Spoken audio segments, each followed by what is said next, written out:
바울에게 배우는 인생 시리즈 첫 번째 시간입니다. 갈라디아서 1장 11절에서 2장 1절 말씀입니다.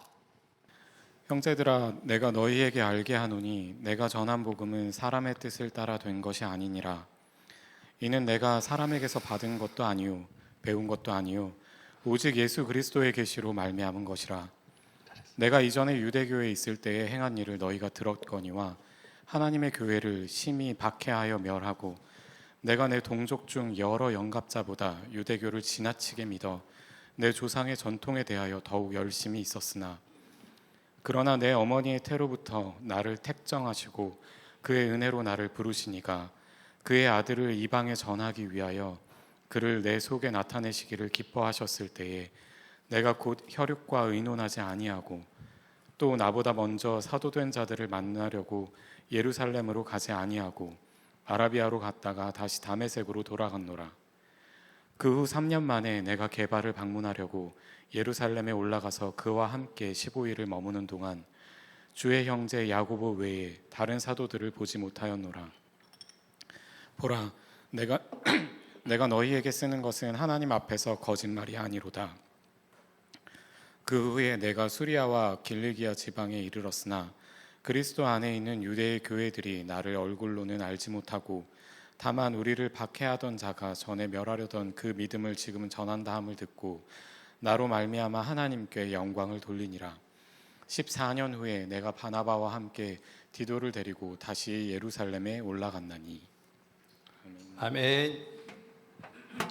이 시간 우리 바울에게서 우리 인생의 지혜를 얻기 원합니다. 주님께서 우리의 삶 가운데 우리가 이 땅을 어떻게 살아야 될지 우리의 눈을 열어 지평을 보게 주옵소서. 예수님 이름으로 기도합니다. 아멘. 여러분은 인생을 어떤 철학 또는 어떤 원리 가운데 살고 계십니까? 우리가 일반적으로 신앙생활을 하고 이제 또 영적 생활에 대해서 우리가 이제 많은 것을 이제 하려고 하고 또 실천을 하지만 구체적으로 인생 전체를 어떤 궤적과 어떤 그 원리를 가지고 이제 이끌어가야 되는지는 좀 당혹스러울 때가 있는 거죠. 성경을 보면 영적 생활을 어떻게 하고 하나님과 어떤 관계를 맺고 교회는 또 어떻게 살아야 되는지에 대한 많은 그러한 가르침이 있지만 구체적으로 이 땅을 어떻게 살아야 되는지에 대해서 그림을 그려주는 그런 부분들은 생각보다 적다고 느낄 수 있습니다. 그런데 우리 구약의 여러 인물 중에서 그런 부분을 우리에게 보여주는 그런 사람들도 있고 신약에도 있는데 구체적으로 그 사람의 육성을 좀 들어야 좀 현장감도 있고 그 사람의 심리와 어려움들을 이해해가면서 우리가 이렇게 궤적을 쫓아갈 수 있지 않겠습니까? 그러면 구약에서 그 사람의 스토리와 그 사람의 육성을 들을 수 있는 대표적인 인물은 다윗입니다. 다윗은 그의 이야기가 역사서에 쭉 기록되어 있을 뿐만 아니라 그의 육성이 시편에 기록되어 있기 때문에 다윗을 가지고 우리의 영성 생활과 우리의 인생을 어떻게 살아가야 될지를 보는 것이 실질적으로 도움이 됩니다. 신약에 넘어오면요, 아주 훌륭한 사도들이 있고 그런데 실제로 육성을 들을 수 있는 사람은 13편의 서신서를 쓴 우리 사도 바울입니다. 사도 바울이 그의 이야기가 이제 그 사도행전에 나오고 그 다음에 그의 육성이 13편의 서신서에 나오기 때문에 우리가 좀 더 구체적으로 그 사람이 어떤 삶을 살았고 또 그가 무엇을 추구하고 살았고 또 어떻게 그가 자기 인생을 살다 갔는지에 대한 우리가 지평을 볼 수가 있죠. 우리가 바울을 얘기할 때마다 우리가 좀 긴장이 있어요. 제가 이 바울 시리즈를 4번째 하고 있거든요. 근데 첫 번째, 두 번째, 세 번째 다 좋은 반응이 있지는 않았습니다. 그것은 이제 신학적인 관점에서 접근한 적도 있고요. 그다음에 선교적인 측면에서 전도적인 그런 전도는 어떻게 해야 되고 또 선교는 어떻게 해야 되는지 그런 부분에서도 제가 얘기를 한 적이 있고 그랬는데 제가 이번에 준비하면서 왜 그것이 그렇게 우리 성도들에게 공명을 일으키지 못했을까를 고민해 봤는데 인생에 대해서 얘기를 하지 않았기 때문이 아닐까? 그런 생각을 하게 됐어요. 그래서 우리가 지난 시간까지 우리 가문의 이야기를 쭉 해왔고, 그것이 이제 우리 역대기에서 우리와는 좀 다르지만 왕정 시대의 왕으로 살아갔던 또는 지도자들로 살아갔던 사람들의 이야기를 보면서 인생에 대해서, 가문에 대해서 좀 얘기를 나눴는데 그 신약 버전으로 넘어오는 데 있어서 사도 바울이 그런 면에서 우리에게 좋은 힌트를 주고 있다. 물론 바울은 자기 인생론을 펼치기 위해서 글을 쓴 적도 없고 또 사람들도 그 사람이 어떻게 살았는지에 대한 궤적을 추적하기 위해 글을 쓰지, 누가 보면 글을 쓴 건 아니지만, 그렇지만 우리가 그 정보를 바탕으로 해서 구약과 연결되면서 이 사람이 어떻게 자기 인생을 구가하고 살았는지를 많이 재현해낼 수 있고요. 거기에 우리가 배워야 될 게 참 많습니다. 저는 개인적으로 이 사도 바울을 보면서 제 인생의 궤적을 만들고 추구하고 지금 아브라함 학교 하는 것도요. 그래서 우리 그 사도 바울에게서 배운 그 여러 가지 것들을 기초로 해서 지금 그 작업을 하고 있는 것입니다. 오늘 특별히 바울이 자기 소개를 하는 장면부터 이분의 인생을 우리가 한번 살펴보려고 합니다. 바울은 좀 이렇게 별로 이렇게 아주 평탄한 삶을 살아온 사람은 아니었어요. 긴장과 핍박과 갈등 속에 살아갔는데 그 사람 주변에 자기의 복음과 다른 복음을 전하는 일이 있었어요. 바울은 나름대로 배경 자체가 유대교 신학자 랍비였기 때문에 어떤 그 모세오경적 관점에서 복음을 이렇게 조망하는 그런 입장이 많았고요. 하지만 또 다른 사도들은 좀 더 다르게 접근을 했죠. 그렇잖아요? 우리 가령 요한은 사실 그런 관점에서 기록하지는 않았으니까. 그렇기 때문에 이 다른 복음이 좀 입장과 관점이 다른 어떤 그런 관점에서의 다른 복음이냐? 그게 아닌 거예요. 그게 아닌 거예요. 여러분 9절 10절에 8절에 보시면 너희에게 전한 복음 외에 다른 복음을 전하면 저주를 받을지어다. 이런 얘기를 하죠. 그다음에 9절 마지막 절에도 너희가 받은 것 외에 다른 복음을 전하면 저주를 받을지어다 이렇게 나와요. 저주를 받을지어다라는 이 어법은 구약 선지자들이 썼던 하나님의 말씀을 전할 때 대표적으로 썼던 몇 가지 형식이 있는데 이 형식이 오투용법이라고 화있을진저 그 어법이거든요.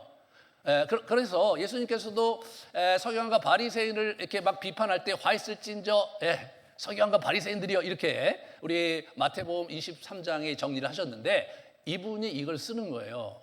선지서에서 화있을진저가 나오면 어떻게 되는 거냐면 거짓 선지자들이에요.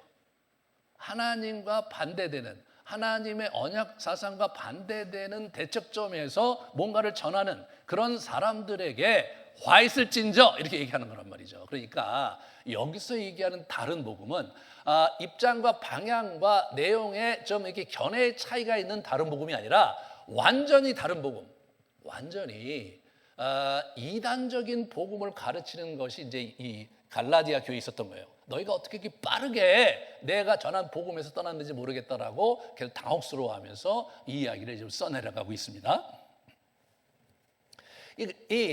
그런 어떤 긴장이 있었고요. 이 사람은 그런 가운데 자기와 대척점에 있었던 그 소위 이단적인 가르침을 갖고 있었던 그 사람들이 이제 바울의 복음과 이제 긴장도 있고 또 서로 논박도 있고 또 틀렸다고 하는 갑론을박이 있을 텐데 그럴 때 이 사람들이 지적했던 아주 중요한 포인트가 뭐였냐면 우리 바울의 사도성이었어요. 바울의 사도성이죠. 이 사람은 사실 예수님의 제자도 아니고 그 제자들의 제자도 아니에요. 또 예수님 살아계셨을 때 예수님과 교제하지도 않았어요. 실질적으로 이 사람이 예수의 가르침을 먼 발치나마 들었는지조차도 확인이 안 될 정도로 이분은 정말 좀 그리스도와는 거리가 있는 사람이고 더군다나 이 사람은 초창기에 뭐냐면 기독교를 박멸하려고 기독교를 없이 하려고 많은 사람을 핍박했고 죽였던 과거에 있는 사람이었어요. 그러니까 이게 이 사람을 공격하기가 너무 쉬웠고 그것으로 인해서 갈라디아 교회가 심각한 위기 상황에 처해 있었던 거예요. 갈라디아 교회가 무너질 수 있는 그런 어려움과 긴박한 현실 속에서 이분이 이제 이 글을 써내려가는데 먼저 자기 자신에 대해서 설명을 합니다. 왜냐하면 지금 자기 자신의 사도성과 자기 자신이 갖고 있는 그런 메시지의 그 성격을 정면으로 누군가 건드리고 있는 상황이기 때문에 이분은 자기 자신을 소개하면서 이야기를 풀어가지 않을 수 없는 그런 상황이었던 것입니다.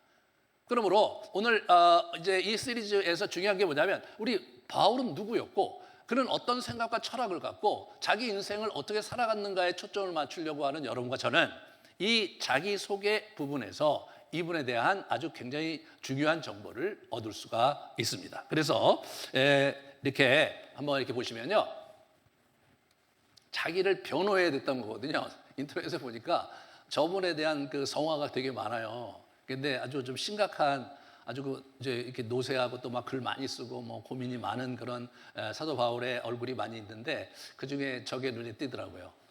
갈라디아 교회에 편지 쓸 때 바울의 모습이 가장 가깝지 않았을까. 아주 호통을 치면서 그러면서 갈라디아 교회를 수호하려고 하는 그런 열정이 보이는 그런 장면이죠. 그는 과거에 많은 사람을 죽게 했습니다. 그는 과거에 많은 사람이 예수 그리스도를 모독하도록 요구했고 기독교를 완전히 무너뜨리고자 아주 힘을 기울였던 그런 사람이었기 때문에 이제 그 예수 그리스도를 자기가 소개하고 그 복음을 이야기하는 데 있어서 정말 어려운 변호를 하고 있습니다.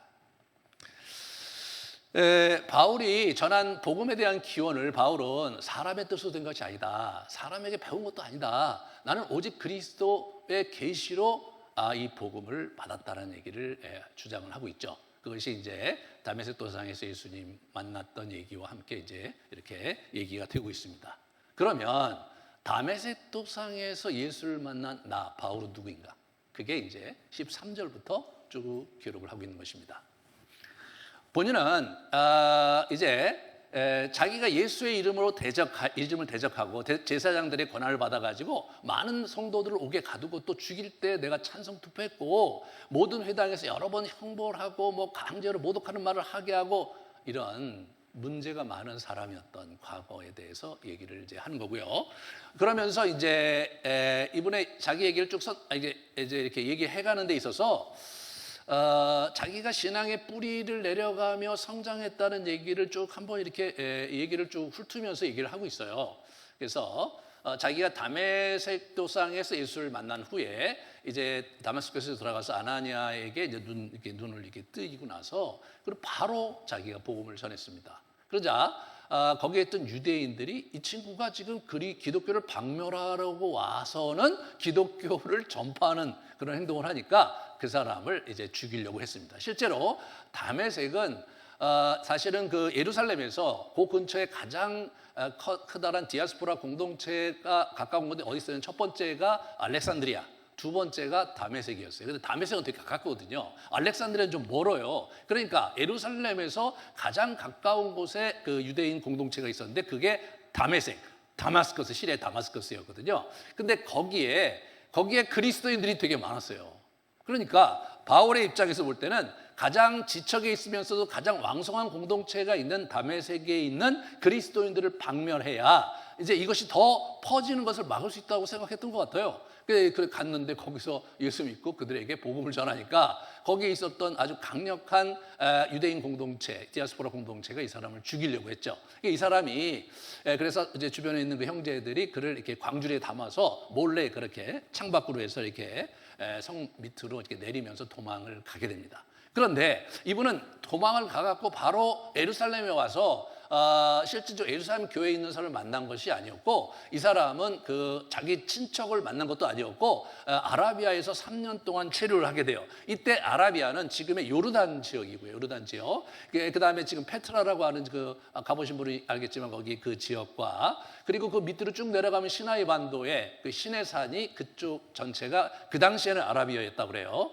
그래서 학자들은 이 사람이 율법 학자였기 때문에 그쪽으로 가서 3년간 어디에 있었겠느냐? 아마도 시내산에 가서 자신이 배워온 율법을 회상하고 모세를 기억하면서 예수 그리스도 안에서 이제 모세를 이렇게 재해석하는 그런 작업을 하지 않았겠는가 추측을 하는데, 저는 굉장히 타당성이 있다고 생각합니다. 왜냐하면 갈라디아서가 이 사람이 쓴 첫 번째 서신서거든요. 이 서신서에 이미 그 모세오경의 율법과 예수 그리스도가 어떻게 다루고 어떻게 그것을 재해석해야 되는지에 대한 분명한 신학적 밑바탕을 여기에 이제 이렇게 기록을 해놓고 있고, 수십 년 후에 우리 로마서에 그걸 확장판이 로마서거든요. 그렇게 있는 것으로 보아서 이미 이때 초창기 때부터 이분은 모세오경의 율법 신학을 배운 전문가로서 예수 그리스도 안에서 모세오경을 어떻게 재해석해야 되는지에 대한 신학적 그림을 완성한 후에 그 후에 돌아왔던 것으로 우리가 좀 추측을 해볼 수 있습니다. 돌아와갖고 이제 우리가 이제 이 사람이 어딜 가냐면 예루살렘에 가요. 예루살렘에 게바를 만나러 가는데 이때 사람들이 만나주지 않으니까 바나바가 그걸 도와줘서 만나긴 했는데, 그런데 실제로 게바와 함께 15일 동안 있었고, 야고보 예수님의 형제 야고보예요. 제자 야고보가 아니라 이제 실제로 그 당시 야고보와 베드로가 교회를 주도하고 있었거든요. 우리는 어떻게 예수님의 제자 야고보가 여기에 조인됐는지 알 수가 없어요. 알 수가 없어요. 그래서 아마도 예수님께서 부활하신 후에 여러 사람을 만난 사람 중에 한 사람이 야고보였거든요. 자기 동생이 야고보였기 때문에 아마도 야고보에게 무슨 임무를 주지 않았는가 생각이 되고, 그것이 초대교회 성도들한테 그대로 받아들여지지 않았는가 이렇게 생각해 볼 수가 있죠. 그렇게 이제 있었는데 이분이 그렇게 얘기하고 실제로 그 이상은 얘기하지 않아요.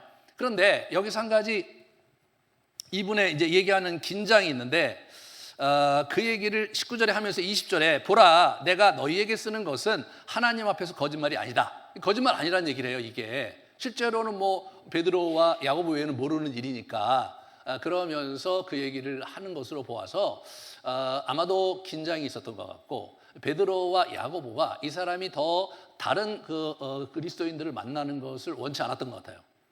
왜냐하면 이 사람을 위해서 피해본 사람이 너무 많았고 죽었고 고문당했고, 사실 그런 상황인데 어떻게 쉽게 받아들일 수 있었겠습니까? 하지만 이 사람은 또 그걸로 끝나지 않고 밖에 나가서 계속해서 헬라파 유대인들에게 그리스도 복음을 전파해갖고, 또 그 사람들이 굉장히 이제 화가 나서 이 사람을 죽이려고 하자 이 사람을 이제 이렇게 가이사랴로 보내갖고 거기서 배를 타고 수리아와 길리기아에 보냈는데, 거기서 이분이 이제 14년간 체류를 합니다. 이 길리기아는 지금 터키 남쪽에 있는 그 당시 로마 속주였는데, 거기 다소가 이렇게 수도였거든요. 이 사람이 다소 출신이에요. 그래서 다소에 가서 다소 오랜 기간 있다가 우리 바나바가 불러서 안디옥에 사역하면서 사역자로 이제 등장을 합니다. 그리고 나서 이제 안디옥 교회 대표로서 이제 예루살렘에 왔다는 얘기를 이제 슬쩍 기록을 하고 있어요. 여기 보시면 이 길리기아가 여기 이렇게 있는데, 여러분 이게 아까는 됐는데 잘 이상하네. 아무튼 이게 어떻게 되냐면 여기 여러분 오른쪽에 있는 저 영어로 실리시아라고 이렇게 CIL 이렇게 돼 있는 거 저거요. 저기가 길리기아예요. 이게 우리 그 위에가 갑바도기아가 있고요. 저 위에 갑바도기아는 완전히 그 고원지대. 거기에 이제 평야지대가 이 길리기아에 있는 굉장히 넓은 땅인데, 여기에 말을 많이 키웠어요. 말을. 그래서 이제 고대의 기록을 보면 이제 메소포타미아라든가 이제 이런 데서 이제 군대를 키울 때 말이 필요하잖아요. 말이 필요할 때 첫 번째 길리기아에서 가져왔고, 두 번째 이집트에서 가져왔어요. 이집트에서. 저 두 곳이 말 생산지였어요. 그렇듯이 초원이 아주 발달했고 그랬던 곳이거든요. 그러니까 교통의 요지이기도 해요. 저기가 사실은 우리는 잘 모르지만 저 시대에는 상당히 아주 유명한 도시였어요. 저기 이제 그때 실크로드가 열려갖고 그 중국의 물동량이 저 다소를 통해서 또 예베소를 통해서 이렇게 유럽으로 흘러들어가고 있었던 상황이었어요. 그리고 저기가 학교가 발달했어요. 그래서 3대 교육 도시 중에 하나였어요. 첫 번째는 아덴, 두 번째는 우리 이집트의 알렉산드리아, 세 번째가 다소였어요. 그 다소에서 다소 오랜 기간이 있었다. 그 얘기를 여러분 잘 기억하세요? 실제로 지금 현대 다소예요. 그죠? 그러니까 저기가 얼마나 고대에도 저기에 굉장히 큰 도시가 있었어요. 그리고 이 바울이요, 부잣집 아들이었어요. 보면은 예루살렘에도 조카가 이제 큰 사람이 있었고, 저기 우리 로마서 그 16장에 그 문안 인사하는 사람 보면 자기 친척들이 로마에 살고 있었어요. 이 사람 로마 시민권을 가졌어요. 아마도 아버지가 저쪽에서 유력한 그런 경제인으로서 활동을 하고 있었던 굉장히 괜찮은 집의 아들이었습니다. 아무튼 그렇게 이 사람이 저기서 이제 성장을 했던 거예요. 자, 이 사람은요 디아스포라 유대인 출신이었어요. 이게 다소가 디아스포라.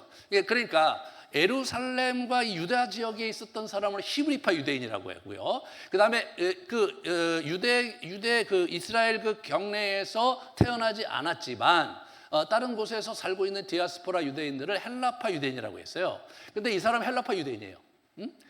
그리고 이 사람이 그 성에서 자랐는데, 다소에서 자랐는데 가말리엘 문화에서 우리 조상들과 율법의 엄한 교육을 받았다 이런 얘기가 나와요. 가말리엘 문화는 뭐냐면 랍비스쿨인 거예요. 예루살렘에 있던 랍비스쿨 중에 그 당시 가장 유명하고 가장 인정받는 대학자가 가말리엘이었는데 그 사람 밑에서 자랐어요. 일반적으로 유대인들이 자기 아들을 랍비로 키우려고 하면은 어떻게 되냐면 13살 때 이제 성인식을 하고 나서 유학을 보내는 거예요, 예루살렘에. 그래서 랍비 스쿨에 보내서 이제 어렸을 때부터 그걸 교육을 시켜갖고 그래갖고 이제 이 사람들이 이제 랍비 교육을 이제 받게 됩니다. 그래서 30살 때까지 계속 이제 훈련을 하고 30살이 넘어야 비로소 가르칠 수 있었는데 그때 가르칠 때는 자기 선생이 얘기한 것만 가르칠 수 있었다고 그래요.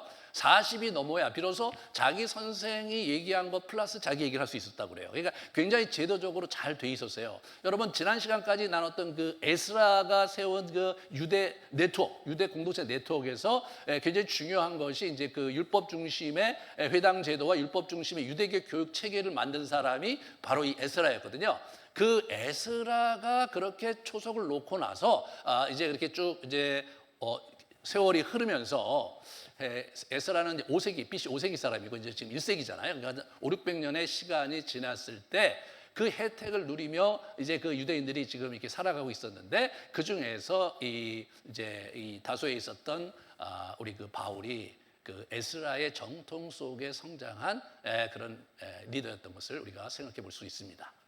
이 사람은 이런 디아스포라 출신이었고 아주 유대교를 철저히 받아들였고 그다음에 열심히 있었다. 그는 자기를 또 소개하는 데 있어서 빌립보서에 보면 나는 8일 만에 할례를 받고 이스라엘 족속이요 베냐민 지파요 히브리인 중에 히브리인이요 율법으로는 바리새인이다.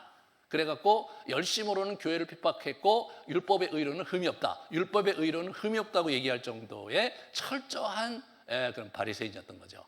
난지 8일 만에 할례를 받았다는 것은 유대인이 하는 할례를 예수님도 그렇게 했잖아요.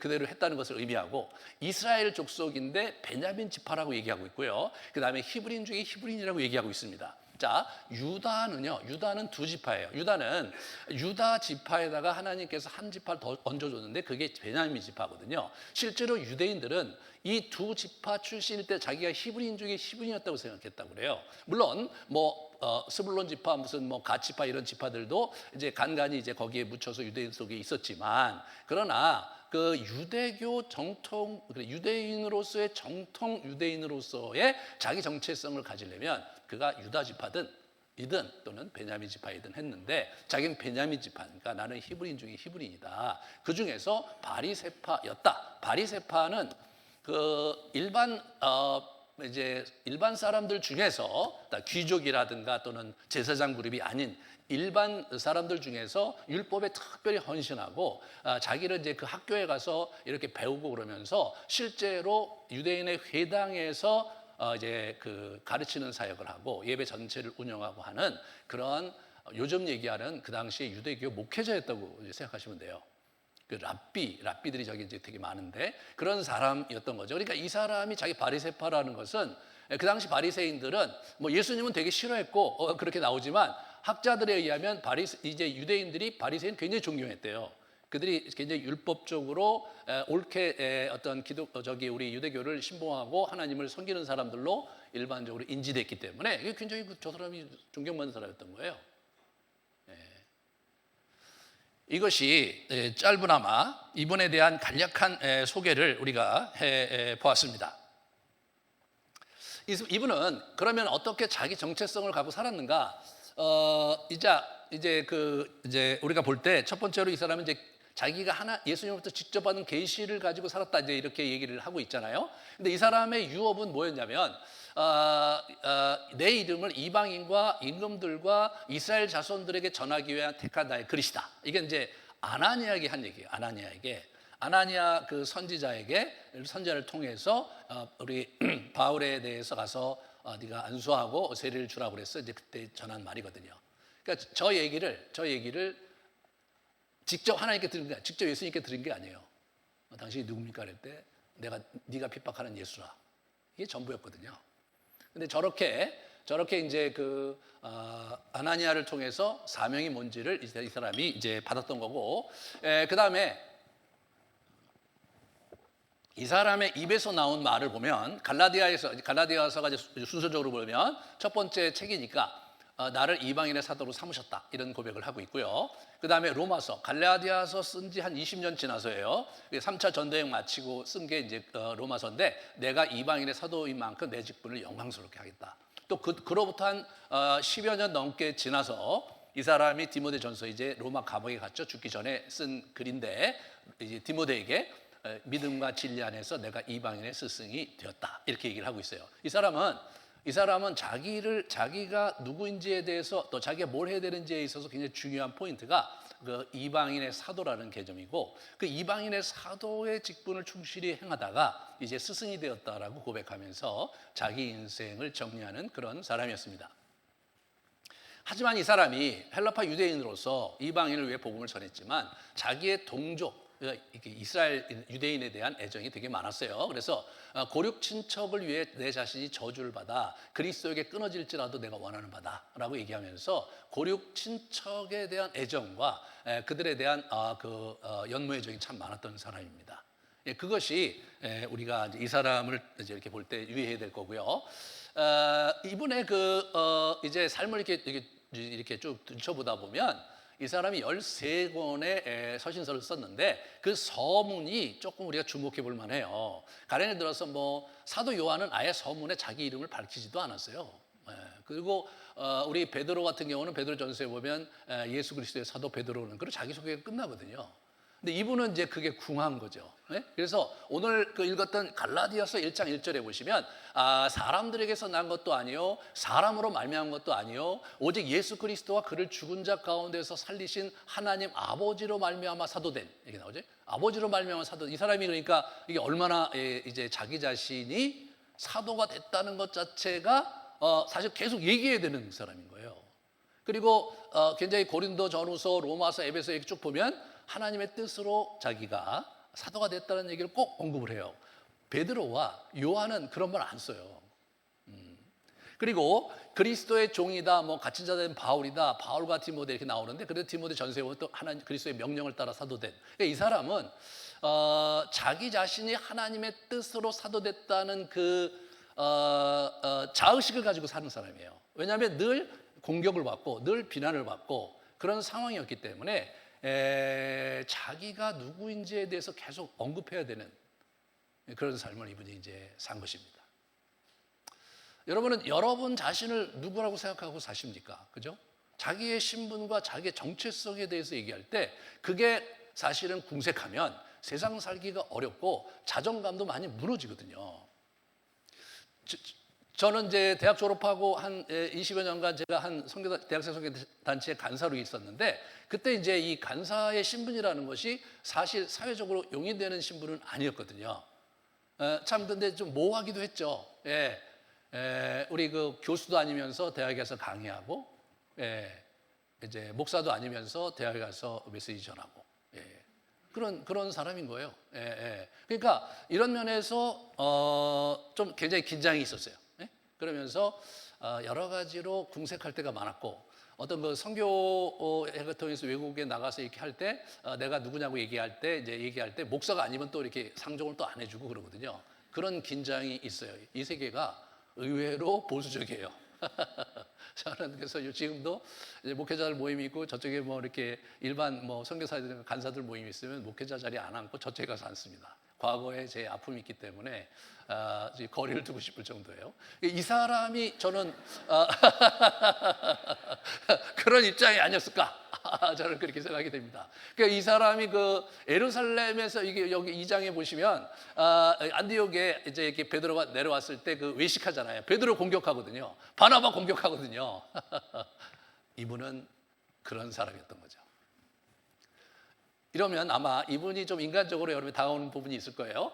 이분이 그렇게 하나님께서 왜 그 죽기까지 이분의 어떤 사도성에 대해서 좀 공인되고 교회가 받아들이는 쪽으로 움직이면 이분이 좀 더 편안하게 사역을 할 수 있었을 텐데 왜 그렇게 놔두셨을까를 한번 우리가 질문을 던져보면 실제로 이분은 그것이 이분에게 약이 됐어요. 이분은 자기가 몸이 안 좋아갖고 그 굉장히 그 하나님께 3번이나 고쳐달라고 얘기를 했는데 하나님께서 안 고쳐주시고 내 은혜가 네가 족하다 이렇게 하면서 자꾸 하나님이 이 사람을 자꾸 누르려고 하시는 걸 보게 돼요. 네. 그러니까 이분은 늘 그 자기 사역하는 그 삶의 현장에서 자기가 누구인가에 대해서 자꾸 깊이 생각하지 않으면 앞으로 나아갈 수가 없는 그런 현장에 두셨던데 그것이 이 사람을 좀 더 깊게 자기의 정체성에 대해서 생각하게끔 만들었다고 생각이 됩니다. 그러니까 어머니 태로부터 택정을 받았다 이런 주장을 해요.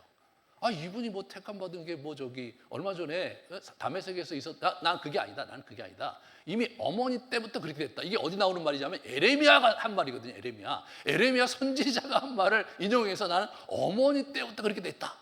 예. 심지어는 에베소 1장에 뭐 창세전에 그리스도 우리를 택정하셨다는 얘기를 하면서 모든 성도는 창세전부터 이미 택정을 받은 거다라는 주장을 이분이 하는 걸 보게 됩니다. 이분은요 고린도 전서 9장 1절 2절에 보면 다른 사람에게는 내가 사도가 아닐지라도 너희에게는 내가 사도다 이런 얘기를 참 이렇게 짜해지죠. 이렇게 자기가 개척했던 교회에서 그래서 내가 너희들한테는 사도 아니냐? 너희들 왜 나한테 그러냐? 이렇게 얘기를 하는 거죠. 이게 좀 느낌이 오시죠? 제가 여기 지금 이제 이렇게 사역을 하고 있는데 여러분 중에 누가 저분이 과연 제대로 된 목사가 맞냐, 학교는 제대로 나왔냐 이런 얘기를 끊임없이 한다고 생각해 보세요. 예? 끊임없이. 저희 신학교 갈 때 물어봤어요. 저는 이제 간사 생활을 오랫동안 했기 때문에 우리나라에서 제일 큰 신학교가 어디냐? 그 우리 교단이에요. 그냥 무조건 거기 간 거예요. 예? 그래서 제가 지금 사역하는데 어떤 데 가면 어디서 신학하냐고 그러면 제가 얘기를 하잖아요. 더 이상 말이 없어요. 더 이상 말이 없어요. 그때마다 마음이 좀 후련해집니다. 굉장히 유치한데 그런데 그게 또 심리적으로 어떤 때 도움이 되는 거예요. 예, 그런 거예요. 이 만삭되지 못하여 난 자라고 자기를 자의식을 갖고 있어요. 맨 나중에 만삭되지 못하여 난 자 같은 내게도 보이셨다 이렇게 얘기하죠. 나는 사도 중에 가장 작은 자다. 예, 그 긴장 속에서 자기가 누구인지를 자꾸 고민하면서 내가 어떤 놈인지에 대해서 잘 이렇게 분별하고 깨닫고 있는 거예요. 그러나 내가 나 된 것은 하나님의 은혜로 된 것이니 이렇게 자기가 하나님의 은혜로 된 것이지 나는 별거 아니다. 나는 보잘것없는 자다라는 자의식을 갖고 사는 거예요. 이 외모로 막 굉장히 그 겉으로 보기에는 정말 형편은 없었다고 그래요. 이 사람이 머리도 대머리인데다가 키도 작고 그런 사람이었는데 글은 되게 잘 쓴 거죠. 그래서 사람들이 글을 볼 때는 대단한데 만나보면 별로다. 설교를 또 되게 못해요. 설교를. 그러니까 심지어 유도고가 설교 듣다 죽 떨어져 죽잖아요. 그러니까 가고 막 기도해서 구해주고 그거 쉽지 않죠, 그죠? 설교를 듣다가 죽는 건 쉽지 않아요, 그죠? 이번에 설교를 하면은 깊은 침묵에 들어가게 해서 저도 이제 그런 경향이 있어서 많은 분들이 고통스러워하는데 아무튼 이제 그런 부분들이 이제 이 사람이 있었죠. 그런 거예요. 이 외모만 보는 사람들 앞에서 생각해야 됐어요. 이 죄인 중에 내가 괴수다 이런 얘기를 해요.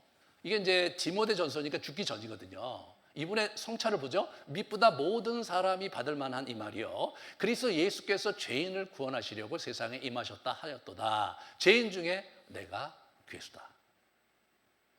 이때 정말 이분이 이 장면에 왔을 때 엄청난 역사를 했거든요. 엄청난 복음 전도와 수많은 교회와 수많은 영혼들이 자기를 인해서 하나님께 돌아왔거든요.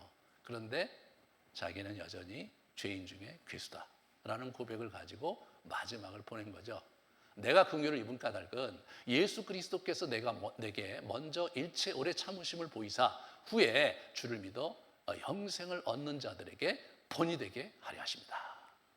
자기가 이렇게 된 것은 정말 하나님께서 그런 의도를 가졌기 때문에 내가 이렇게 된 것이지 애시당초 나는 죄인 중에 괴수였다. 그런 얘기를 하고 있는 겁니다. 실제로 이렇게 기도 생활을 오래 하고 이제 이렇게 쭉 말씀 묵상을 하면서 정말 하나님과 깊이 이렇게 들어가면 그 지점에 나타나는 현상은 어떤 거냐면 자기 자신이 얼마나 죄인인 것을 깨닫는 거예요. 자기 내면이 얼마나 어둡고 문제가 많은 것인지를 깊게 깨닫는 거거든요. 마치 빛에 가까이 가면 가까이 갈수록 우리의 얼룩이 좀 더 선명하게 보이듯이 우리의 이 옷에 틈바구니에 난 그 균열과 실밥 터진 것이 선명하게 보이듯이 우리 자신이 선명하게 되는 거예요. 그러니까 하나님을 깊게 만나고 이렇게 이제 기도를 많이 하신 사람일수록 약간 좀 뭔가 얼빠진 사람처럼 보일 때가 많은 거예요. 그래서 이게 성화하고 옛날에 그 성인들 이렇게 이제 그림 그린 거 쭉 보시면 여러분 한번 눈여겨 보세요. 눈빛이 바짝바짝하고 뭔가 아주 총기가 있고 이런 사람이 아니라 한물 같고 약간 어딘가 모르게 애수가 있고 말이에요. 그런 형태의 눈빛을 갖고 있어요. 그런 형태의 모습을 갖고 있어요. 왜 그런지 아세요? 자기 자신이 얼마나 문제가 많은 존재인지에 대해서 처절하게 알고 있기 때문에 그렇게 되는 거예요. 우리가 이 땅을 사는데 예수를 믿는다는 것은 결국 내가 죽어가고 예수가 내 안에서 커가는 거거든요. 그게 진짜거든요. 이분이 그렇게 돌아가신 겁니다. 이분이요, 이제 마지막에 이제 이분의 인생에 굉장히 중요한 코드가 뭐냐면 달려갈 길이에요. 중요한 코드 중에 하나가, 또 하나는 유업인데, 이 달려갈 길에 대해서 얘기를 하는 데 있어서 사도행전 20장 24절에 이분이 이제 3차 전도여행을 마치고 예루살렘에 귀환하면서 앞으로의 어떻게 될지 모르는데 마지막으로 자기가 가장 사랑했던 교회고 번창했던 교회였던 에베소 장로들에게 저 말을 한 거예요. 내 달려갈 길과 주 예수께 받은 사명 곧 하나님의 은혜에 복음을 증거하는 일을 마치려 하면은 나의 생명조차 조금 더 귀한 것을 여기지 아니하노라. 그런 얘기를 했습니다. 그리고 빌립보서 3장 이제 예루살렘에 갔다가 잡혀 들어가서 첫 번째 감옥에 들어갔죠. 1차 로마 이제 투옥했는데 빌립보 자기를 후원했던 빌립보 성도들에게 보낸 그 편지에서 이런 얘기를 해요. 내가 이미 얻었다 함도 아니요 온전히 이루었다 함도 아니라 오직 내가 그리스도 예수께 잡힌 바 된 그것을 잡으려고 달려가노라. 나는 아직 내가 잡은 줄로 여기지 아니하고 오직 한 일 즉 뒤에 있는 것은 잊어버리고 앞에 있는 것을 잡으려고 표대를 향하여 부름의 상을 위해 달려간다. 이 달리기 얘기를 계속하는 거예요. 이게 표대를 향하여 달려가는, 자기가 이룬 것을 이걸 뒤로 하고 오직 표대를 향해서 계속 달려가는 그러한 자신의 삶을 우리에게 보여주고 있고요. 그 다음에 이제 디모데후서 이제 죽기 전에 쓴 글이잖아요. 나는 선한 싸움을 싸우고 나의 달려갈 길을 마치고 믿음을 지켰으니 이제 후로는 나를 위하여 의의 면류관을 예비되었으므로 이렇게 얘기해요. 자기 의의 이제 면류관만 남았다. 나는 달려갈 길을 다 마쳤다. 오, 너무 훌륭하지 않아요? 달려갈 길을 우리가 아는 것도 쉽지 않은데 어디가 종착점인지, 어디가 데드엔딩인지를 우리가 모르고 달려갈 때가 많은 거예요. 이분은 그걸 알고 달려가신 거예요. 그리고 자기에게 면류관이 있다는 얘기를 하면서 그거는 나에게만 있는 것이 아니라 주의 나타나심을 사모하는 모든 자에게도 그런 것이 있으니까 디모데야 너도 그걸 위해 달려가라. 또 여러분과 저에게 그렇게 달려가라고 얘기를 하고 있습니다. 사랑하는 여러분, 이분은 자신의 경주를 최선을 다해서 달려가다가 자기가 그 경주의 종착점을 넘어서서 그 테이프를 끊고 나서 하나님께 이렇게 감사함으로 자기 인생을 맡겨드리는 삶을 살았던 거죠. 그래서 저희 지금 아브라함 학교도 이 말씀 붙들고 이제 고민하다가 이제 만든 프로그램인데 정말 이분의 삶을 우리가 한번 들여다보면서 인생은 도대체 어떻게 사는 게 잘 사는 거고 어떻게 우리 인생에 우여곡절 속에서 통찰을 가지고 분별하며 살아갈 것인지, 그리고 무엇을 해야 될 것인지, 이런 부분을 앞으로 2달 동안 함께 나누게 될 것입니다. 우리 같이 좀 하나님께 이런 달려갈 길을 달려가야 될 우리를 주님께 맡겨드리면서 성찬식을 진행하도록 하겠습니다. 잠깐 기도 한번 하겠습니다.